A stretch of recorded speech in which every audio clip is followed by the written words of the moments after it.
How to space out Instagram bio. Hello everyone, I am Vishaka and welcome to our channel. Now let's get right into the tutorial. Firstly, go ahead and open the Instagram application on your device.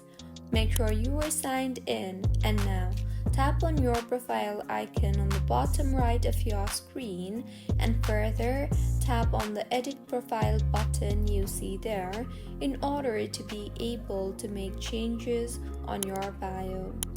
Now tap on the bio option, and if you want to space out, then if you keep pressing on the space key, that will not give you the exact desired result. Neither will you be able to see the enter button. So go ahead and tap on the symbol icon on your keyboard on the left side, and you will further see the option for return on the right side of your screen in your keyboard. Tap on that, and as you can see, you have entered the next line in your Instagram bio. Repeat the same process to keep changing the lines. So, this is how you can space out Instagram bio.